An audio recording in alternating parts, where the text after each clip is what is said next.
Well, welcome everyone. Uh, I want to introduce myself. My name is Jesse Moda. I'm an educational outreach and engagement officer with the Moose Hide campaign. Welcome to Moose Hide Campaign Day. We're so excited to have you here and to join us. And I will be the moderator for today. So before we begin, I'd like to acknowledge the St. Lawrence Iroquois, Haudenosaunee, and Mohawk peoples, traditional keepers of this land, whose traditional lands I'm calling in from today. I'd like to first thank all of the participants and everyone here today on behalf of the Moose Hide campaign for attending today's event and signing up to take part in these really awesome workshops. So let's start by just covering some simple housekeeping details. We'll keep all the questions till the end of the workshop. We'll open up the chat and I'll let you know when that's taking place.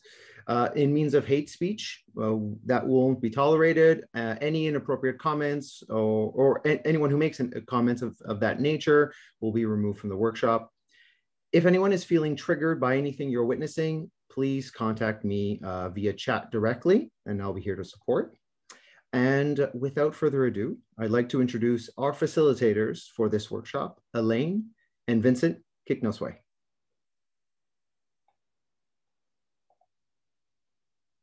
Bonjour, Hani, Tansi, Kwekwewachi, Sego, Elaine Indigenous, Mangan, Dodom, Pelicaneros, Donjaba, but I live in the Algonquin territory of this big city called Ottawa.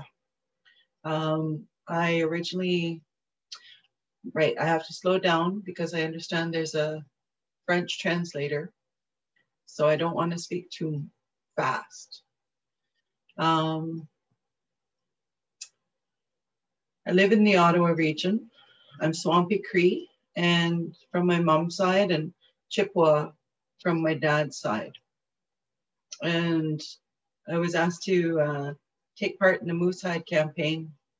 So today I'm doing a juicing fast for the day in unity. And so that's just a gentle way that I can take part in what they say, the ongoing awareness and fasting. I'll get my husband to introduce himself. Bonjour. Kiwanzins, Dishnakaz, Mon Dudem, Kiwanzins na Kajwaning, and Nishnabena Potawatomi Dunshnaba. Good afternoon. My English name is Vince Kicknosway.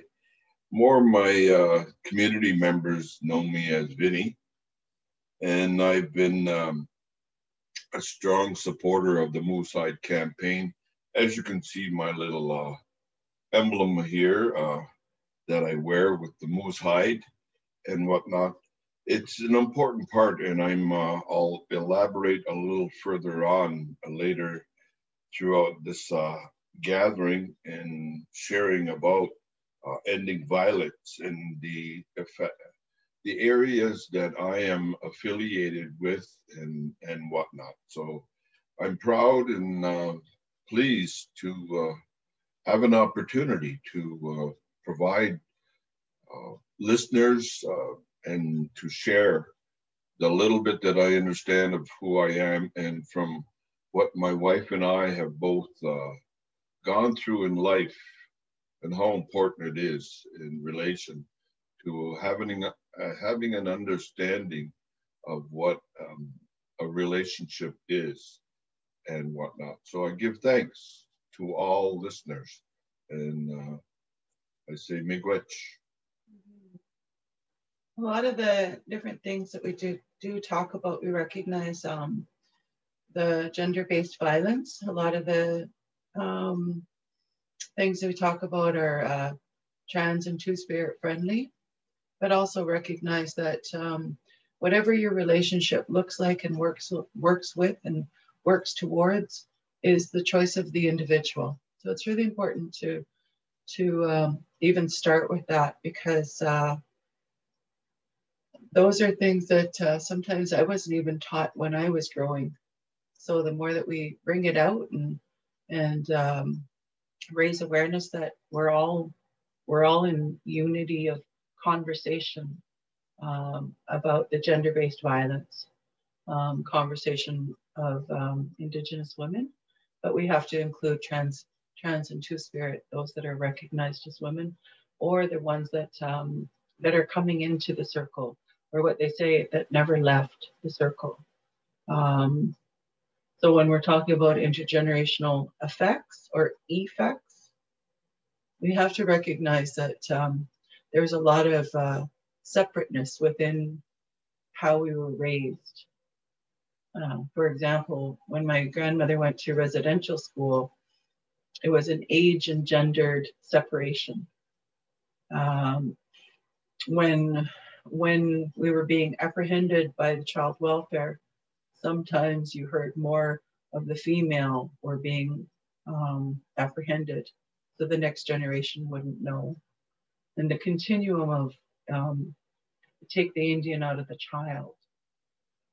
So we have these constant conversations of how the resiliency of individuals, of community, of nations have been affected, you know, from first contact within their territories, first contact within the nation, first contact within the family, first contact as the individual. And then the conversation related to what era were we born in? Because the era of grief was when I was born. I was born at the time of residential schools. I was born at the time when they changed the policy to apprehend us in child welfare. I was born in the era of TB sanatoriums and Indian hospitals. And that's the separation of the nation of peoples that were separated. I was born at the time of immense poverty related to even housing, health, health, right? So that's that conversation of what era are we born into, to what era we're growing to be born into. And I think there's more conversations related to like, where were we in our past that affect today, to know where we're going. Where are we going with this knowledge? And what era have we been born into? And that in itself is a larger conversation related to effects and effects. So I know that our son, who was born in 2003, this is his second pandemic. He was born at the time of SARS. So when he was born, it was just you and I in the delivery room. We didn't go out very much after he was born. We were pretty separate because of the risk of SARS. And now in 2020, this is his second pandemic, the global pandemic this time of COVID-19. So in his young life of 17 years, he's seen the effects of pandemics. I was born at the time of vaccinations and being in foster care, and then adopted by a non-Indigenous family. I don't remember pandemics when I was being raised. Mm-hmm. I remember poverty. I remember homelessness or food insecurity, racial discrimination, questioning if it, as an Indigenous young person, if I could go in that store, being followed, definitely being followed. You know, sometimes I still follow today. Sometimes that didn't change the stereotype and the messaging.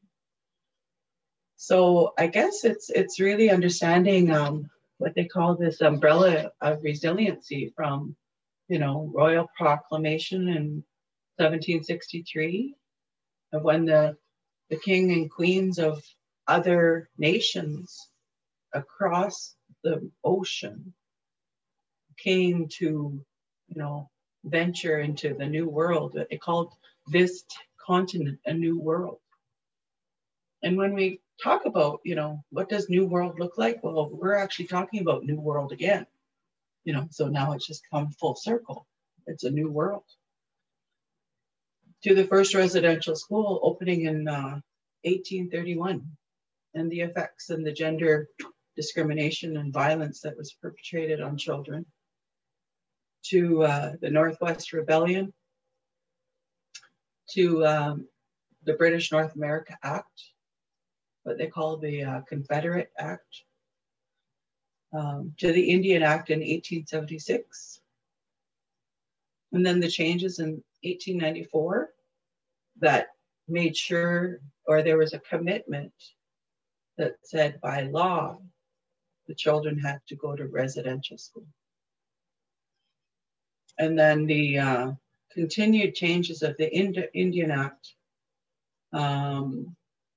related to our housing, our medical, on reserve, off reserve, like the pass system was brought in early in 1885, and how that stayed put until like the 1960s. So for, you know, 75 years, there seems to be this continued atmosphere of, can we go there? Right? Can we go there?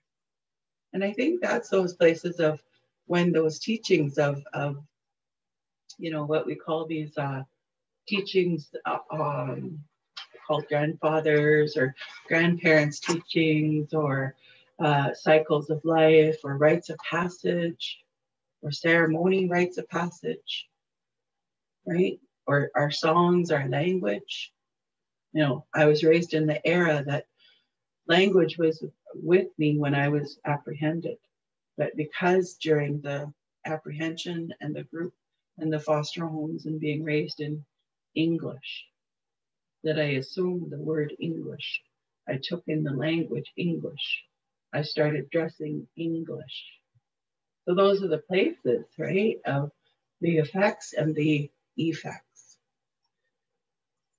And then that definition in 1982 of the Constitution that defines what is a Métis or an Inuit, and bringing in the Métis as Indigenous peoples because of the left outs, the left behinds. To 1985, when I was able to realign my status. And I'm a Bill C-31. And there's discrimination even with that, because that's gender-based too. To, you know, the Oka crisis in 1990, the apology in 2008, to the launch of the TRC in 2009, to the final in 2015. And all of the, you know, seep down through the generations. Like I just did like 300 years, 350 years there, right? Came down of poverty, homelessness, addiction, loss of language, culture, even the continued of how suicide and family violence still affects us, and the intergenerational effects. Right. Right? And that place of how that has affected self, our family, our community, our nationhood. Mm-hmm. But also, how do we bring in that unity of awareness? You know, and when we're sharing that, it's not to, you know,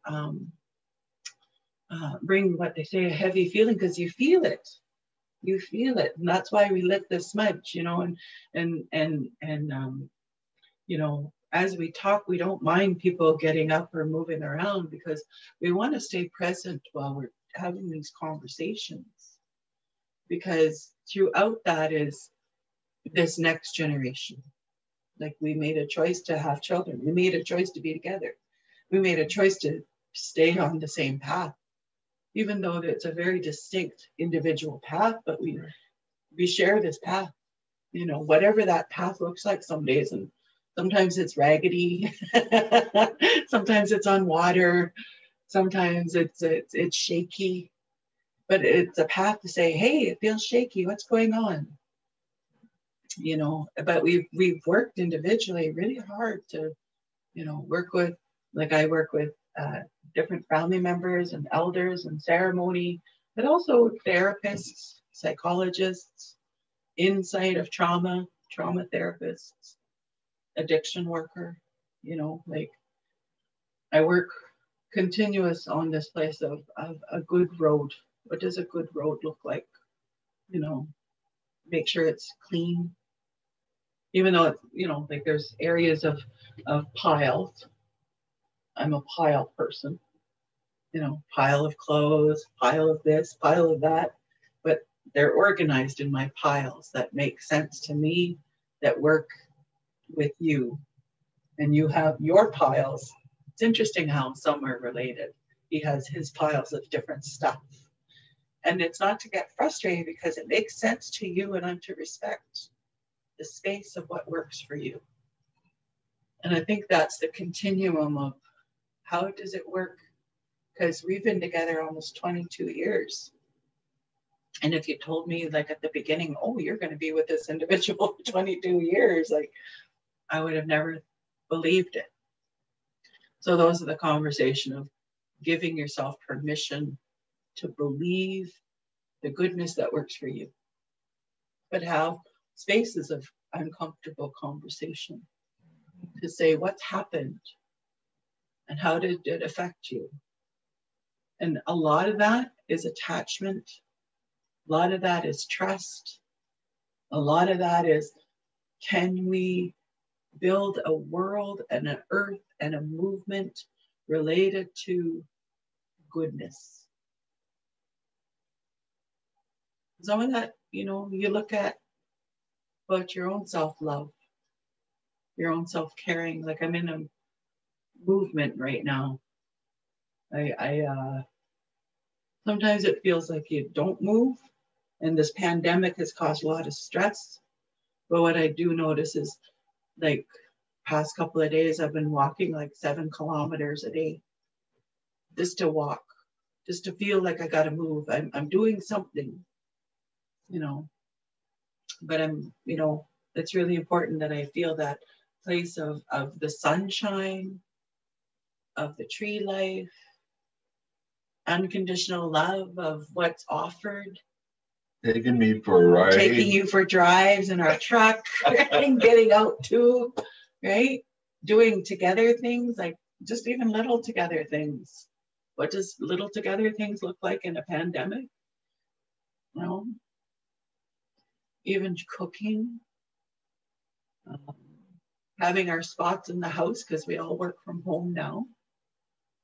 And I don't know, I took up beading, you know, went into that creative place.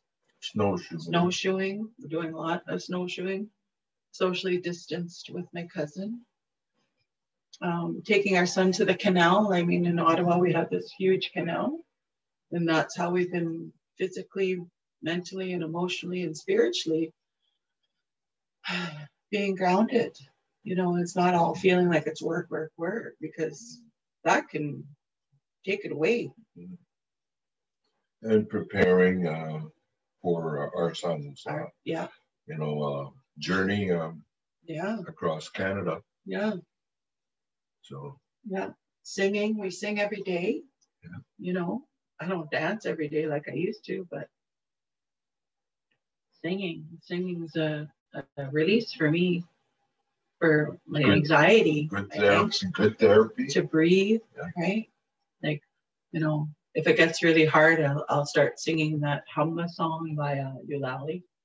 You know, Humma, Humma, Humma, hey, Humma, hey, oh, hey, ha. Because that to me is a full breath going in. And that is like one of the first teachings, like the day we're born, we take a big breath. And I really like that part. And we continue the continued teachings of listening. listening to what's happening, how it affects you, where we interact with it, you know. And I think that in itself is bringing authentic to where we've been, you know, and how we're continuing to grow ourselves, whether that's holistic or whether that's this is my road, and to share it, because those are some of those natural law teachings. You know, if we put it in a room and lock it away, that's not the natural law teaching. Natural law is to always share. How do we share the goodness, but also the places where it's been hard to help each other, right? Like we're always have been meant to help each other. So when we're doing this unity of fasting, whether it's juice fasting, the full physical sacrifice of the water and the food, or to have the sacrifice and the wellness to bring in the medicines to one another, because that in itself is wellness. Even peace of mind. What does authentic peace of mind look like? It's very unique, but sometimes there's a comfort level of seeing something or hearing something or being around something that makes us feel like we're home. Because ultimately, this is our home. And we've built this presence of a home, but we also have to believe it. This is our home. This land that we live on is our home. The animal life, the tree life, the water life, the migration, that's our home too. And we're to interact with each part of those homes. And I always remind people, look up at the night sky. Even the day sky, that's our home. We're interrelated with our home, and we're to bring them in. So I'm going to pass this on to my husband now, but thank you for letting me share, and very humbled to be asked to share this with you. So, I want to also elaborate a little in regards to my opening salutation and my greetings in a bit of the language that I've learned, and because again, all my parents and grandparents, aunts and uncles all went to residential school, and I too, like Elaine, she went through the 60 scoop, and likewise myself being taken away, and we've all been. I know I can only speak on my behalf of being and faced the many abuses that we know today. And even as a man, being abused in several different ways, physically, mentally, emotionally, and spiritually. I had to realize in mid-term of my life, when my children were coming into the world, I was married before, and my boys are Mohawk, so I began to learn about that a bit, so that I could share and be a support to their way of life, and so that it would allow them to make a healthy choice in life, and so that we could support them in the best way we know how. But I also, like I had explained, I'm from the Loon clan, and I had indicated in the Anishinaabe way, I'm from the Kajwaning First Nation, that's in English, Walpole Island. I'm not as far as my wife away from her home territory. She's 2 provinces away and whatnot. I'm just across from the east to the west part of Ontario, but it's still a fair little drive by myself to go, and I try going as often as I can. I have recognized and realized that in my growth, I faced the effects of, detachment, being taken away from my brothers and sisters and families and placed into the system, and not realizing what emotionally that had its effect on myself, and how important the family dynamics are in life. But I also didn't know at that time any of the dynamics of and importance of our traditional customs, our practices, our beliefs, and our language. It was later in midlife of my term in my stage of life that I realized the emphasis of our grandmothers and grandfathers to speak to our ancestors into the spirit world in as best as we know how in our language. These are what my wife and I are working at to encourage more of our younger generation to find that importance. And if you have been brought up with the language, maintain those resources of people who speak the language and fluently continue to speak that, to be proud of who you are. And these are some of the important areas that we find that we work towards in regards to the spiritual values of what life means for us. So I want to express that in midterm life, I faced many, as I had indicated earlier, many of the abuses. And how that had its impact on me and effect on me was I strayed away from these elements in life because the parents and the people, my family, the biological family members, all went to residential school. So I didn't know anything about that early in my singular digit stage of life, and nor did I have a voice, nor did I have an opportunity to express my voice. So anger slowly built in there as I grew. And along with that came the confusion and not having the emotional support of where I could go to. So I've learned a lot of those behaviors and attitudes that I didn't really realize, but I thought were normal.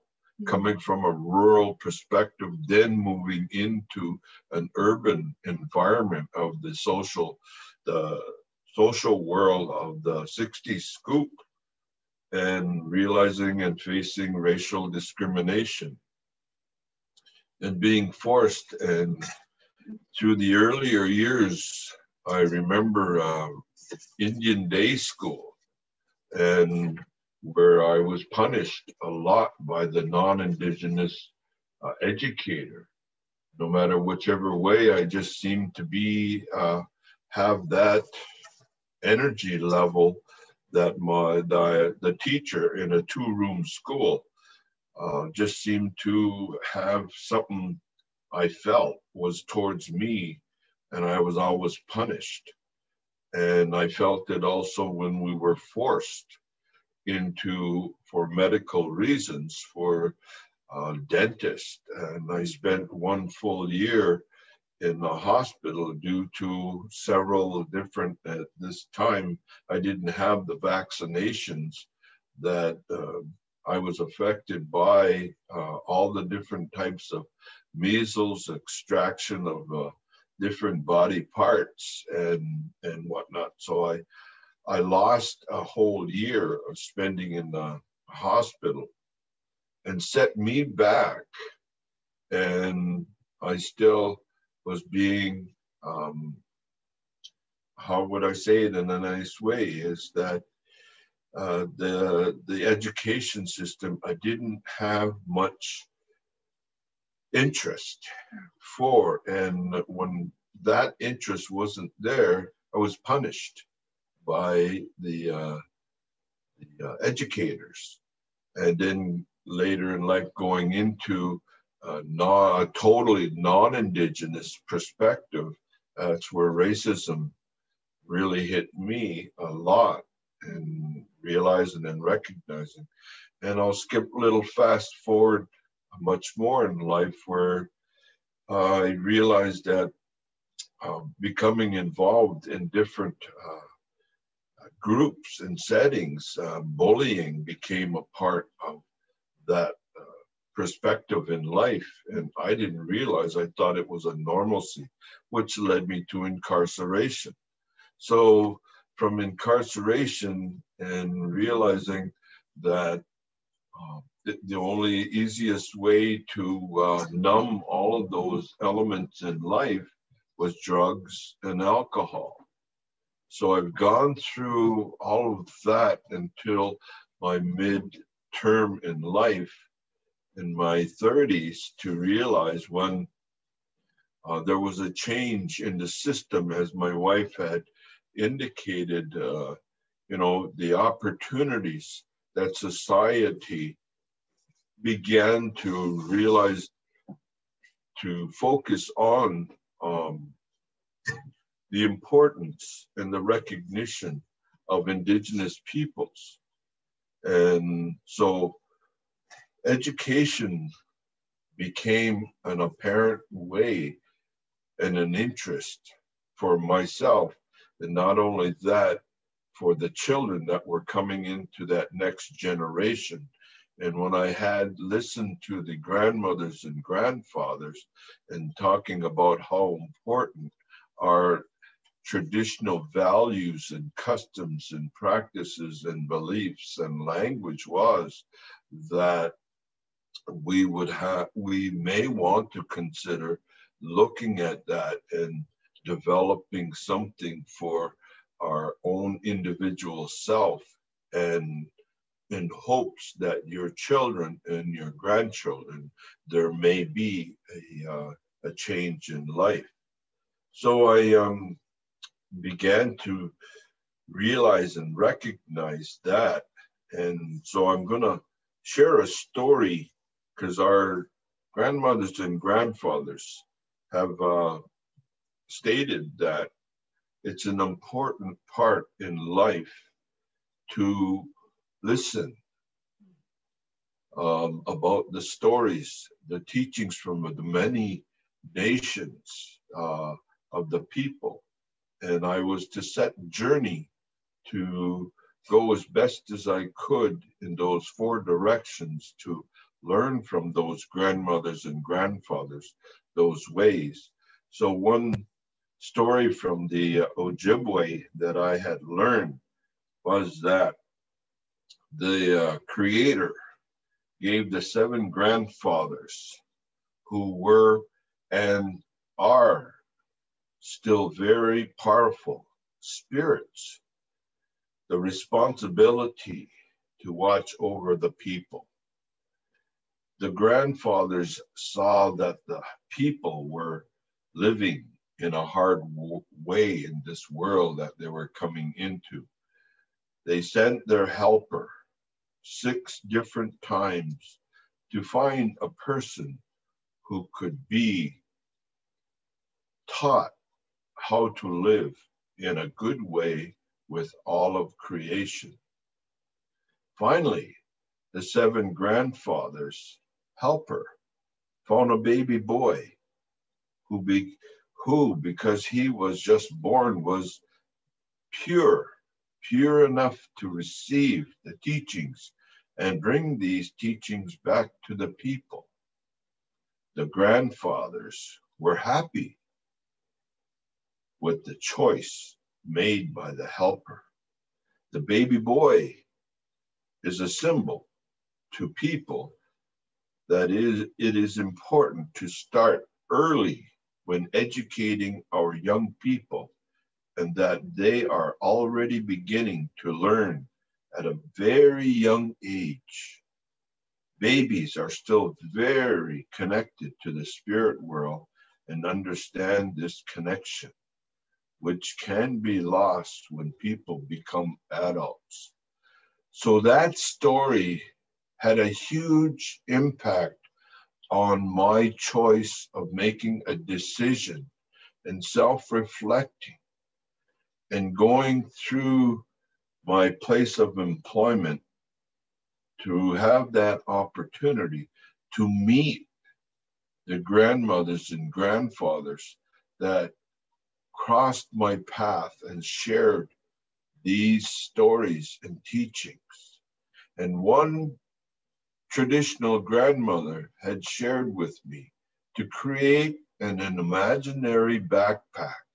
When I set forth to listen to those grandmothers and grandfathers in those 4 directions, take only bits and pieces so that you may develop into what you feel is going to be beneficial in the creation of who you are as an individual.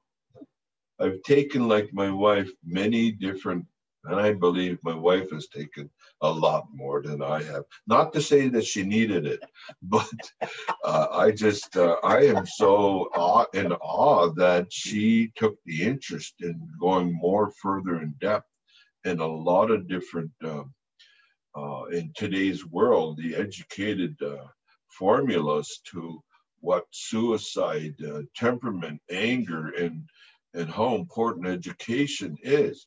So I decided to do that too, because I'll skip back real quick to my younger years. I dropped out of school and began working.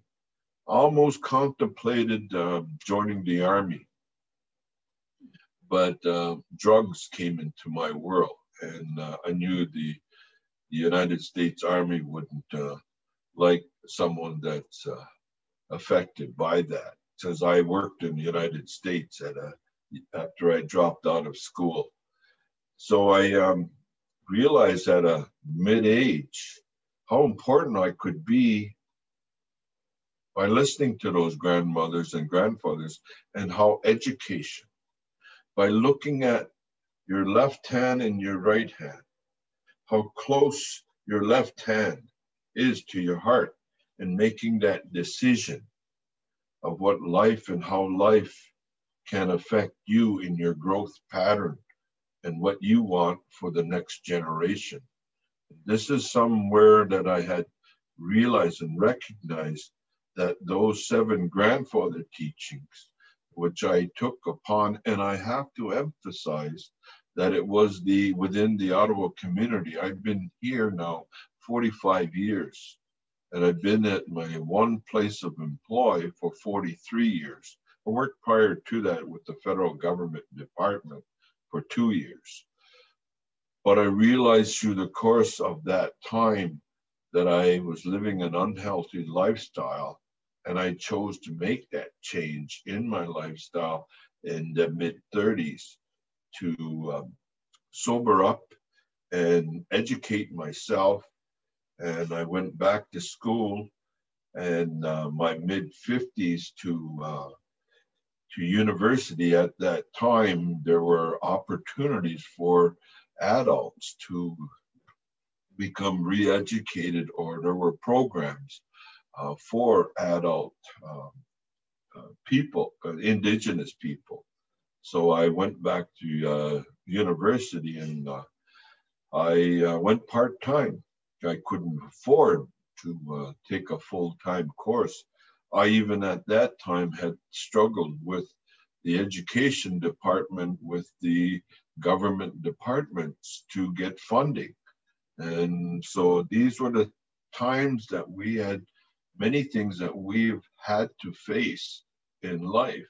But I finally received funding after a few years, and I give thanks to many women who have supported me and encouraged me and was always there for me. And that importance of the family female dynamics in today's world is an important part. The Moose Hide Campaign, the Kije Anishinaabe, and all the other programs that are out there are beneficial for and hopes for the next generation to live in that good way. So we look at how those 7 grandfather teachings, love, wisdom, respect, truth, humility, honesty, and courage. Those are those 7 grandfather teachings I took into interest in my mid-30s. And next month, I'll be 70. And I'm, as one of the grandmothers in one of the Ojibwe nations, when I received my first talking stick, had indicated that there was an important word in the English way that we could apply in our Indigenous, from an Indigenous perspective, which was learn, L-E-A-R-N. And if you drop the L, earn, and it was taught and shared with me about, in order to earn and learn our ways, we had to work hard at it. And this is something my wife and I have chose, is that we had to, in order to educate ourselves and to earn and learn of what we can do to offer that hopeful view on living a healthier lifestyle for that next generation. And this is something that has been, I've noticed personally, and I've heard personally from others within our community and from my own back home community, the reservation that I'm a band member of. The family members and community members have recognized the family dynamics of who we are, of what we stand for, of what we believe in. And these are some of the important role model perspectives of being able to hear and provide insight to different programs for different people, whether they're First Nations from the many different nations within First Nations people in Canada and the United States, Métis and Inuit people. These are some of the areas that we've grown to. And last night, I'll close this with a comment. I was extended an invite by a young man who works with he's an Indigenous man who works with one of the school boards here in the Ottawa-Carleton region. And he came to my wife and he asked about the ceremonies, these cultural values that we chose to live and go by and live by. And he came to her and he asked from his male perspective of what could he do to fast? What does fasting mean? How does a fasting affect male individuals, male Indigenous individuals? So my wife passed them on to me and we worked together our family, my wife, myself, and our youngest son. We worked together in regards to creating an opportunity for that young man to begin his fasting journey, because I had completed my 4 years of fasting, and these are some of the elements that are required in some of the very sacred ceremonies. And these are some our individual families have taken upon our own choice to learn and to earn that respect of who we are. And it's something that I realize that this way of life, I've learned to accept that for the privileged years that I have yet to walk upon Skokamekwa, I will do it and continue to do it in that good and as best as I know how, a healthier way. But you know what? I'm human. And I still carry many dysfunctional attitudes and behaviors. My wife straightens me out and brings it to my attention. And I have to sit back and I have to agree and whatnot that I still carry some of those ways and that I am still a student. And I will accept to be that student for the rest of my privileged years to walk upon Mother Earth, Skokamekwa. It's an important part. And these are some of the elements in life that I realize that those aunties, and uncles, grandmothers, and grandfathers that still continue to cross my path and our path, that we can still learn and we will earn whatever the spirit worlds, our ancestors that have gone on, our former teachers, our teachers that have shared with us those ways of having that understanding. And I had to realize this pandemic that we are in for almost one close year. Our son, our youngest son, was in the sugar bush at the time of the pandemic. Yeah. He was learning from the grandfathers and the aunties and grandmothers, those ways of the traditional values of how important that maple water is and that you could make that maple water into maple syrup. But the hard work he had to earn to learn that traditional way of life. And so we continue as best as we know how in providing an insight to some of the elements in life that we weren't brought up with, but we still can reflect. And as my one auntie said, your eyes are the camera of life. And as long as you are alcohol, drug free, you'll always remember. You can go back into life and recall some of the elements that you've gone through in life. So it's an important part for us to realize and recognize all the different cultural values that are out there. I'll never get to learn everything that our peoples have to offer.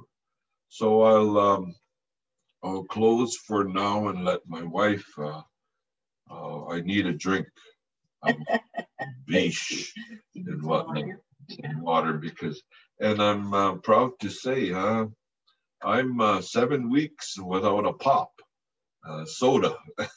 So I'm very proud. It's not a New Year's resolution. It's just something I learned from my youngest son who made a lot of sacrifices over the years and said, for 1 year, I'm not going to do this. And for 1 year, I'm not going to do that. So I live a fantastic life with my wife, smoke-free, alcohol-free, drug-free, swear-free, coffee free. I knew this word. But, you know, in my days, it was only Maxwell House coffee. Now, today, they've got such aromatic tastes and smells of coffee. I'm almost tempted to try the new coffee. So my wife will share an important message that I find what she has in her head. Thank you. Miigwech. So thank you for that. I think it's like ongoing learning related to how teachings and knowing our past and going forward related to how do we carry for this life, care for ourselves, right? So, you know, go into that place of, you know, if the foundation was shaky and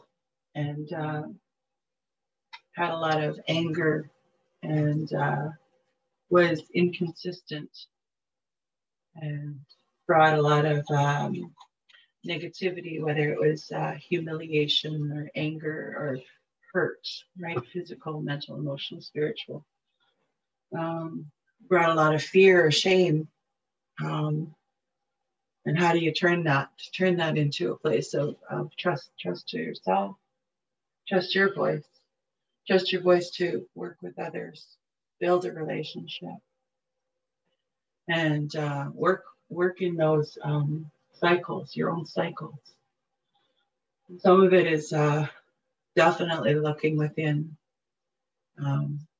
Some of it's like even in your own timeline, like when we were in treatment, they were talking about like how long has addiction been in your families or in your life, right? How many generations? Well, you can take that a step further and say how many institutions were in your life, Right. Jail, Indian hospitals, child welfare, and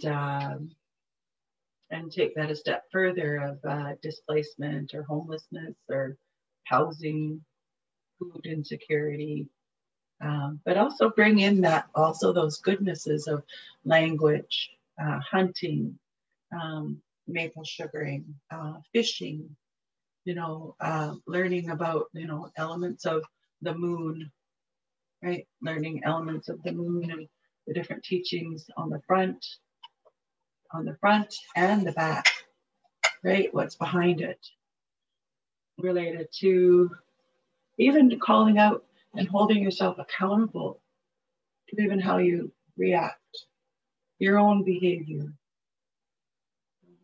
Even being generous with yourself by saying, you know, it's okay to let new things in, including behaviors, reactions, your tone, even your eyes, like how you look at the world. Some of that was those basic starting of like, what is ceremony to me? How do I feel safe in it? Who do I feel safe with? Yeah. You know, there are different teachings related to it. Those rites of passage, even related to, I didn't get that. I didn't see that. I didn't know that. And being kind, like that internal forgiveness. And going back, you have every right to go back and say, if that's a rite of passage I want, then how do I incorporate that into my life today? And in unity, where like I've chosen just to do a juicing fast for the day, a liquid fast, right? I'm not taking food in until the fast is broken. And part of that is loving ourselves. Can I do that? Am I able to do that? And that's that going internal. What does it bring up if I do that? And sometimes that's looking at, you know, your whole different teachings of your life and what they call taking healthy risks. What does my risk taking really look like? Are they healthy? Or are they destructive? Or will they hurt somebody? You know. And some of it is having a safe place to talk to, whether it's an elder, a ceremony conductor, a psychologist, a trauma specialist, trauma-informed specialist, you know. Safety, right? Yeah. Creating safety, you know. And I always think, you know, like some of the teachings you go back to, you know, like we were supposed to be happy kids. But if we didn't make that play time safe for you to date, Right. you know, snowshoeing, walking, skating, cooking, Biking. Yeah. And sometimes revisiting those different places of what you were supposed to receive in puberty. Rites of passage, right? Go back to the picking of the strawberries or the first hunt, the tracking. How do I track? How do I find myself? How do I challenge myself? How do I go looking within so that I know what I'm looking for? Going back into, you know, your late teens or 20s, you know, we don't have to stay within the same stereotype or stay in the same box, right? Change is inevitable, right? Change is okay. It's okay to grow up. Your mindset too, right? It's okay to have nice things. It's okay that I get flowers every week, you know. After 22 years, I still do it. I get flowers every week. And sometimes I even forget to look at the flowers because I know he's here. But those are the places related to, like, who's there for you? And that's that place of what is your truth? Deciding to stand what we stand for. What do we stand for? Who do we stand with? Who stands with us? And making, you know, the continued of planting. You know, we have a descendant. You know, he's father of 4, right? But the descendants after us, the planting time. And also the ongoing teaching. You know, like, I'm in my 50s, you're almost 70 now, right? Like, I didn't know we'd grow into teaching. But I think telling our truth will help each other and maybe even help ourselves. Right. We have every right to tell each other our truth again in different ways with different people. And maybe that's why, you know, it gets open to question and answer time, or what does it look like? Because, you know, sometimes you'll look at something over and over and over again, and then you'll look at it a different way and go, oh, I see it. I see it now. I see what they were saying. Sometimes it's your own voice. I hear what I was saying the whole time. Don't forget. Love yourself. Hydrate. Sleep well. Have a smudge. Eat good food. Eat good, you know, authentic food. Not fast food. Our fast this year is French fries, by the way. Last year it was, what was it last year? Bannock. It was Bannock. We did really bad at that. But this year it's French fries. The year before that, it was pop. The year before that, it was strawberries. The year before that, it was chocolate. Like, I can remember like 5-6 years of what we fasted for. And he started that. He was like, why don't we do this? And it was brought by the next generation. And we were like, okay, let's give it a try. Not knowing we could do it. So now we're in the second month of holding ourselves accountable to not eating French fries. And it's interesting how often you think of something when you're fasting. Just like when we were fasting for pop. I didn't realize how often we drank it until we said, let's not drink it. So we had to do a harm reduction of pop. Now we just have a soda stream. So we just drink carbonated water. Still gets the same effect, but we don't take in the stuff. And it's amazing what one of the aunties, if I may interject briefly, from Alberta, she said, realize and recognize how much sugar it takes to make a 10 fluid ounce can of Coke or Pepsi. And go even further to that is knowing and researching how much sugar it takes to make a bottle of beer, a glass of wine, any liquor. There's a huge, huge amount of sugar. And why? And this is something that I became aware of, that I went through treatment to rescind from the consumption of alcohol, was the fact that our peoples had a situation with dissolving sugar, and diabetes had a huge impact on my personal family history, the genealogy perspective. So these are some of the elements that we began to become aware of, and how important that we can share some of these ways in life of what our health, how important our education is, how important our customs, our dances, our songs. I can't harmonize. I leave that with, when they hear me in the shower, they say, stop. No. But humor is an important part in a relationship. I got kind of a dry humor, but they laugh at me. They think I'm funny anyways. But there are so many elements that we realize and learn from one another as we continue to grow. I've married my wife 4 times. Last time was in Cuba 2 years ago on the beach. And they just happened to have a marriage prior to the one day, and they left the structure. And my wife got down on her knees and asked to marry me. No, I didn't. So we agreed, and my son and all our family, my granddaughters, my grandchildren, they witnessed our fourth marriage and whatnot.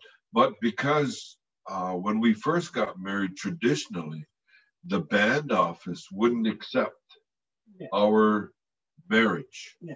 So we had to go through the legality perspective of justifying that our love and our commitment to one another for the rest of our privileged years. Yeah. So we got married. We went to the judge, to the court. We went on lunch. We went on our lunch. Yeah, and we brought 2 elders and 2 witnesses, and we got married there, and then we got married again to show and bring forth our immediate family that could come.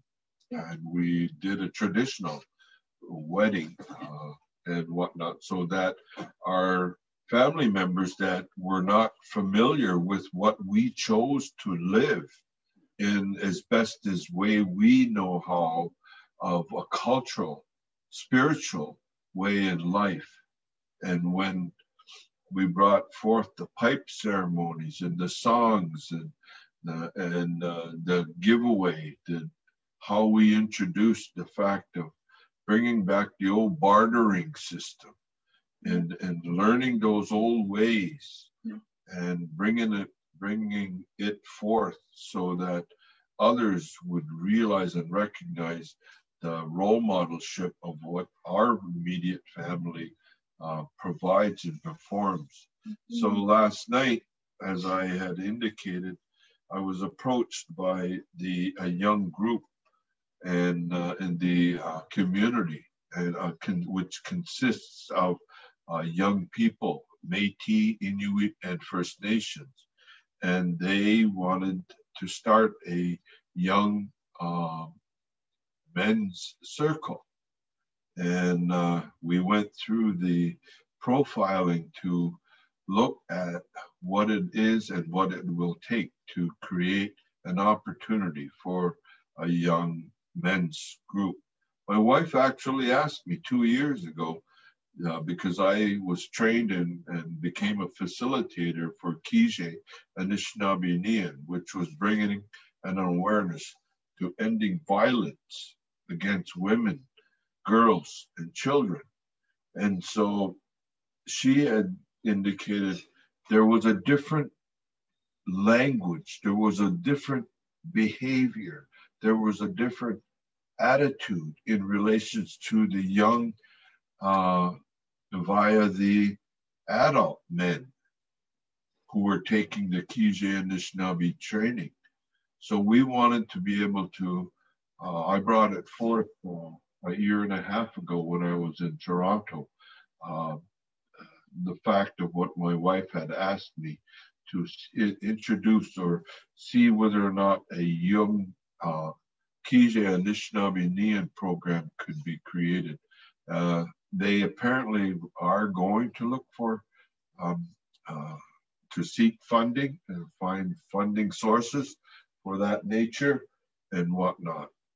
But like in time, these are some of the elements that we will continue to work towards and work at in hopes that we can create an opportunity for more families in recognition to the importance of what and how to end violence, and to learn about all the different factors that are built into what a relationship means, but also to look at the individualism of learning who you are and to be proud of who you are, of what nation. If so, if you are intermarried, what and whomever, if it's a different nation, respect that person's customs, practices, and beliefs and language, and that to learn to provide an insight and educate to the younger generation. And these are some of the elements in life that we are focusing on and bringing a hopeful interest. We can't force anyone, but if we can at least demonstrate as a family unit that within this community, they become aware of who and the lifestyles that we live. We share now the values of the medicine, the medicinal ways of life, and the importance of it. The little bit of teachings that we have learned, we continue to do our best in giving back for other, for the next generation. Yeah. So the reality is, you know, we're not telling you, we're just offering those different places of offering and sharing the little that we do know. I know that sometimes, a lot of times my son gets this question of how do I do that? And he always says practice. Practice makes better. Practice makes better. Whether it's making a choice to drink water for the day or make a point to exercise a little bit or cook at home. Or do TikTok in the park of joy with my son, our son. The park of joy. Or even just bring awareness to your own behaviors. And that's not a practice, it's just being aware of your behaviors, aware of who you're showing, aware of where it might go in role modeling and leadership. Because you never know who's listening. You never know. Hey, Elaine. Hi, folks. Hi. I just want to let you know that there's 5 minutes left, and then we'll have a 10-minute question period. All right. Sounds good.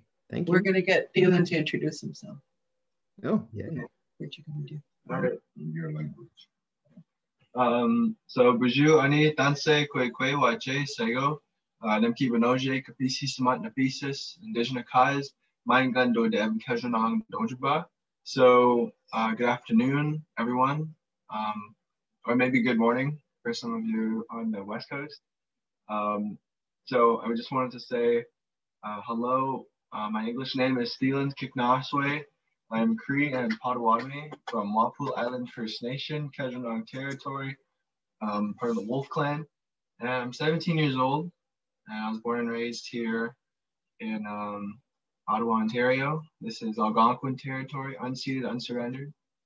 And these are my two lovely parents who you've had the privilege of spending time with for the past little bit. So I'm just joining you with a good mind and a good heart. I was doing school for the last little bit. I was classes at 9 and 12:30, so I was doing that. But I just thought I'd offer maybe a flute song to relax your mind and your spirit for a bit, and you can just listen to the soothing sounds. Whatever that means for you, if that means to sit back and just enjoy it for a little bit, or if you want to stretch, you can do that as well. However you want to practice healthy habits. So I'll just do a quick song for you then. And Chimigwech, thank you.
Oh. How was that, Jesse? That was great. I was looking forward to that. Great. So we'll open the chat for some questions from participants, and I'll pass them on to Elaine and Vince.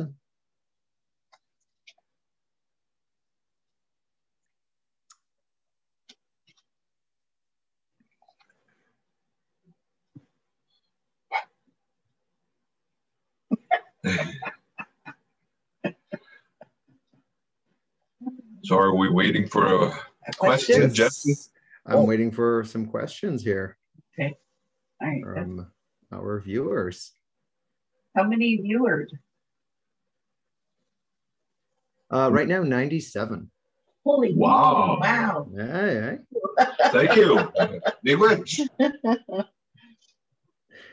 So Crystal says, thank you for sharing. What a well-spoken young man. I guess they were talking about your son. Let's see here. They're starting to come in. So Monica asks, how have you moved forward from your experiences at the residential schools? I didn't go. I was born during the time of residential school. Yeah. Okay. I was raised in foster care and a non-Indigenous home. And nowadays they call us 60 scoops or behaviours. So, and you were born and you were raised in at home. You were raised in Indian hospitals, and then in foster care too. Yeah. Yeah. Yeah. But I ran away a lot and went to my grandmother's, and I learned some of the values of some of the ways of life and what my grandfather had shared with us. So how important that was and whatnot. So yeah, residential schools, I was deemed to go, but somehow or another, the Band Council and the United Church decided to find put me into a home, a Christian home. foster home. So I still faced what, how do you say it? When I reflected back onto all the impacts and effects that my grandparents, what I educated myself about what residential schools, those who were forced into that, I faced all of those. I faced all the emotional, spiritual, physical, mental abuse. I faced all of those in the foster care system. And so I didn't have to go to be segregated and taken into a residential school atmosphere, but I still faced, and I still believe that that still exists to this day. And this is something my wife and I are in hopes that we will be able to provide an insight. And our son, he's a part of that growth mechanism, so that that next generation will, there will be some hope there. Yeah. I don't know if you ever get over residential school. I don't know. It's still present in our life today. That's the difficulty. And I don't know if you've had an opportunity, the listeners, to review the Truth and Reconciliation information, but a lot of the government departments, as my wife and I are out there doing the best that we can in educating people in Truth and Reconciliation, and the RCAP report, the Royal Commission on Aboriginal People. Yeah. There's a lot written by our own people. So hopefully that giving you some answer to that. Yeah, you do. Thank you. I have lots of thanks here. People telling you to thank you for your time, and your son is very lucky to have you both.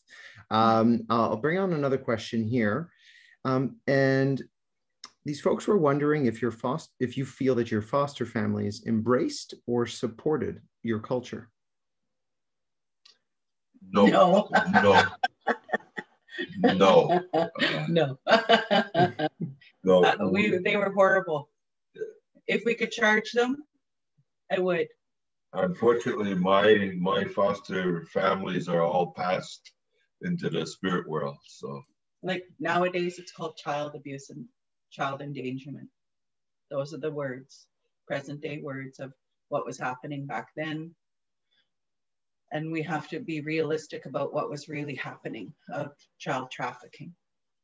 So we have to use those words, present day, of what happened to us. Yeah. And this is what we're still working for. Still working. It still exists to this day in every urban environment, and not only urban, but rural. Yeah. It still exists. Yeah.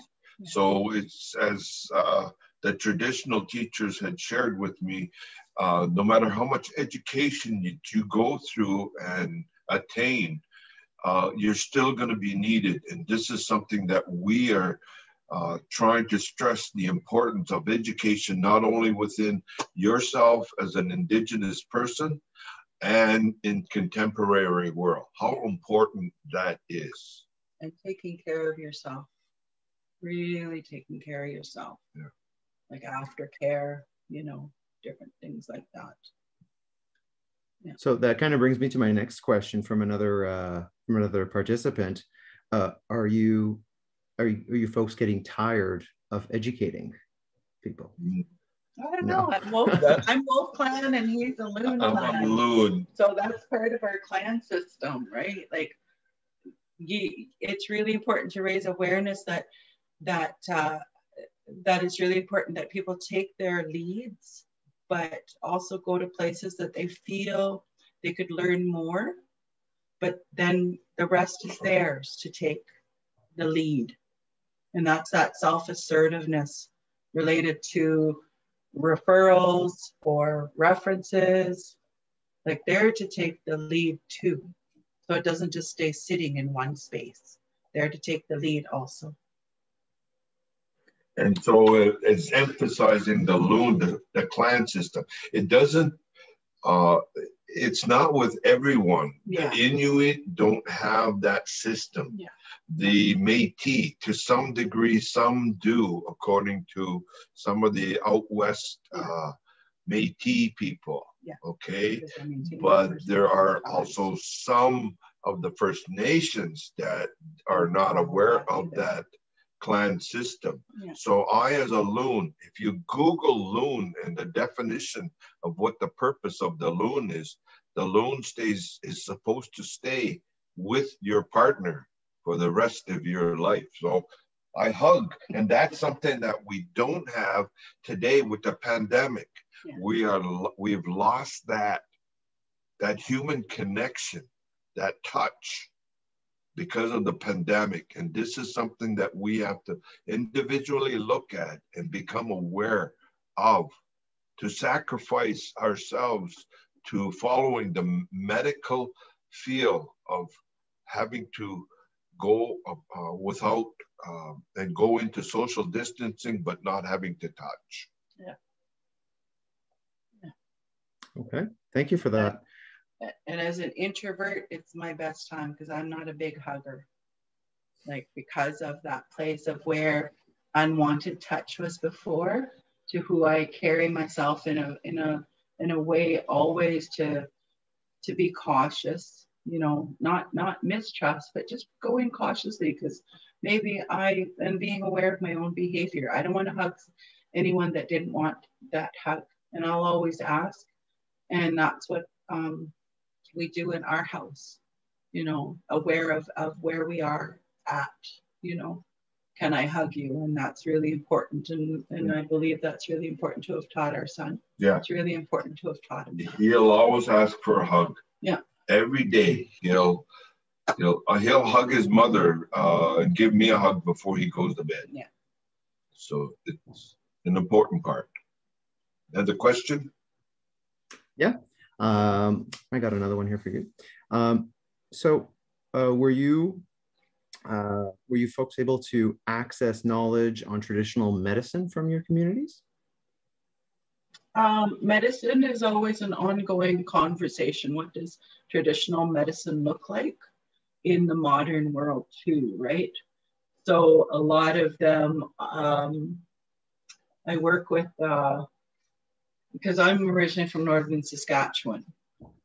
So I don't have a lot of Northern Saskatchewan medicines here because of that. So I've worked with a lot of the Algonquin people of the territory to learn about the medicines here and respect the territory's knowledge here. So it's really going into asking in a different way, and then make sure that I recognize who taught me. It's really recognizing where I got that from so that it follows the protocol. And in this region, the protocol is to offer tobacco or gifts or ongoing relationships so that you don't take it and not share. But that's that place of maintaining your relationship with the leadership of the territory that know about that. And I always remind wherever I am that if I'm not in my own territory, I'm a guest.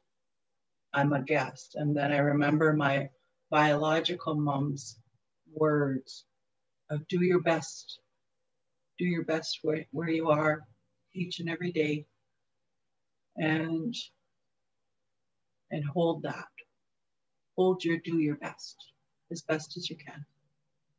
And what we are instructed or shared with is to honor those, to recognize that wherever we may go is to honor that territory of the nation or that community, that because this entire Turtle Island at one time or another before Mr. Columbus came was all Indigenous. So it's like when you go to a territory, learn which territory you are in so that you may be able to acknowledge and give thanks to that. Yeah. That's some really powerful stuff. Thank you so much for sharing that, folks. And I have one last one, which is probably a quick question for you. And I guess it's in light of the pandemic, but when it's safe to travel again, where will you go first? Cuba.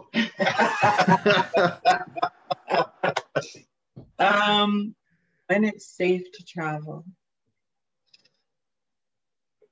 We're going to be doing a run across Canada with my son. And we'll do it as safely as we can to travel, but not cause harm. This year. This year. So in May, we're going to be traveling to BC. the Highway of Tears in BC to do a ceremony there. And then we're going to go to downtown Eastside, and he's going to start his run from Vancouver to Ottawa. And we're going to take our original trail called the Canadian Trail. It's originally the Indigenous Trail. That's how we used to get to each other. And that's our biggest one right now. And when it is safe to travel, and you know, that's that raising awareness to our missing and murdered Indigenous families and women, Two-Spirit and trans. And we always have to remind ourselves, every territory has that. We have to acknowledge that hurt and that pain and that loss and that isolation. So we just bring the continued raise awareness of the working of our peoples that is already being done. Food banks for food security, housing, friendship centers, shelters where we can go, and raising awareness and offering a little that we can to each of the territories.